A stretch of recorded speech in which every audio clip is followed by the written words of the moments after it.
Well, good morning. I'm Brent Adams here with your Rural Strong Morning Ag Report for this Wednesday, September 13th, the 256th day of 2023. Leading off the headlines this morning, the World Agricultural Supply and Demand Estimates Report was released Tuesday, and in it were changes in planted and harvested acreage estimates from the previous month, leading to new USDA production forecasts for corn, soybeans, and cotton in September.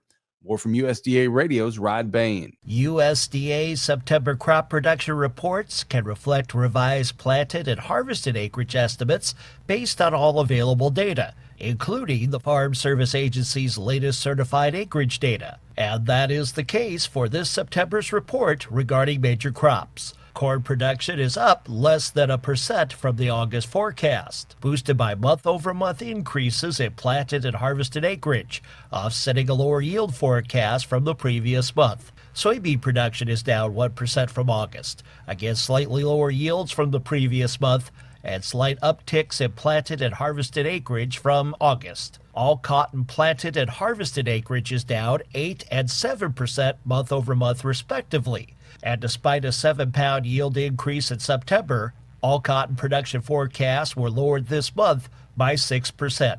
I'm Rod Bain reporting for the U.S. Department of Agriculture in Washington, D.C. USDA Radio's Gary Crawford and USDA Chief Economist Seth Meyer provide some additional insights into what was a somewhat surprising USDA corn production forecast. In its new crop production forecast for corn on Tuesday, USDA projected a crop that would be actually up slightly from what was being forecast a month ago. That's not the direction folks were necessarily anticipating. USDA Chief Economist Seth Meyer, most analysts were looking for USDA to forecast less production than the 15.1 billion bushel crop that was projected. USDA did break down its yield forecast by 1.3 bushels an acre. That was not a surprise. The surprising part was the additional acreage that NASS got through its additional survey here and through FSA data. USDA found 1% more planted acres than was being projected a month ago, taking corn acreage to 94.9 million acres. So you had increases in acreage more than offset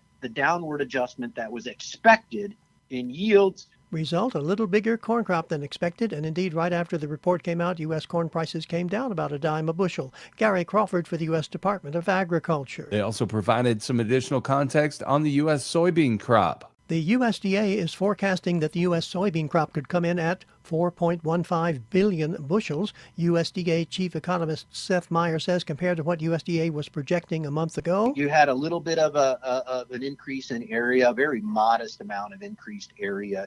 A downward adjustment, about 1.5% downward adjustment to 50.1 bushels an acre for yields, making for that projected 4.1 billion bushel crop, which would be down 1% from the previous forecast, 3% down from last year. Seth Meyer says none of that was really a surprise to the markets. But given the downward pressure on corn and the confirmation, at least at this point, that the declines weren't bigger in soybeans. Soybean prices lost about 18 cents a bushel right after the USDA report came out. Gary Crawford reporting for the U.S. Department of Agriculture. With the release of this month's WASDE report, U.S. Agriculture Secretary Tom Vilsack talked about the high value of the report during its 50-year history. Here again is Gary Crawford. These are incredibly important numbers. Agriculture Secretary Tom Vilsack talking about the numbers in Tuesday's USDA Crop Production Report and World Ag Supply and Demand Report, WASDE for short. It was the 50th anniversary of the first WASDE report, and Vilsack said this monthly report not only affects markets on the day it's issued, but then gets analyzed and utilized for weeks on end, helps to establish the market prices that mean the difference between making it and not making it for many producers. The report also directs a better understanding for policymakers about the challenges that agriculture faces and the important role that trade plays in the farming economy, the opportunities and the competition that we may potentially face. Vilsack then signed the 50th anniversary edition of the WASDE and said he's sure it's going to be around for another 50. Gary Crawford reporting for the U.S. Department of Agriculture. Also this morning, CHS Incorporated, the nation's largest agribusiness cooperative, has announced it intends to return $730 million in cash patronage and equity redemptions to its owners in calendar year 2024. The CHS Board of Directors determines the total amount of cash to be returned to CHS owners at the close of each fiscal year. Based on business done with CHS in fiscal 2023, which ended on August 31st, 2023, the CHS board has elected to return $365 million in cash patronage and $365 million through equity redemptions to CHS owners. CHS owners are members of cooperatives and farmer owners in hundreds of communities across rural America. The cash returns earmarked for distribution in 2024 will combine with the previous year's cash returns for more than $1.7 billion shared with owners over 2 years and more than $3.2 billion returned to owners over the past 10 years. Final financial results for fiscal 2023 are expected to be announced in November 2023. And finally, this morning, a former Virginia Secretary of Agriculture and Forestry is President Biden's nominee for the post of USDA Rural Development Undersecretary.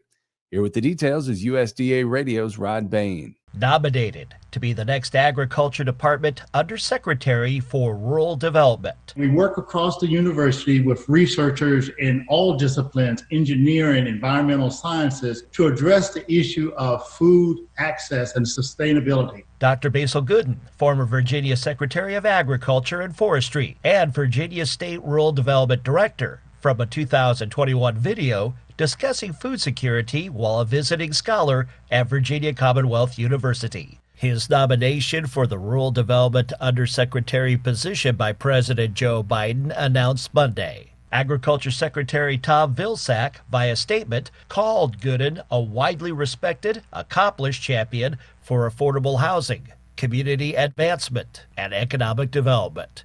Gooden's nomination now goes to the Senate Agriculture Committee for consideration. I'm Rod Bain reporting for the U.S. Department of Agriculture in Washington, D.C. Well, you can keep up with the latest from the world of agriculture each week by subscribing to the Tractors and Troubadours podcast from Rural Strong Media. Each week, I bring you agriculture industry newsmakers, hot button industry issues, educational features, and the best in traditional country music.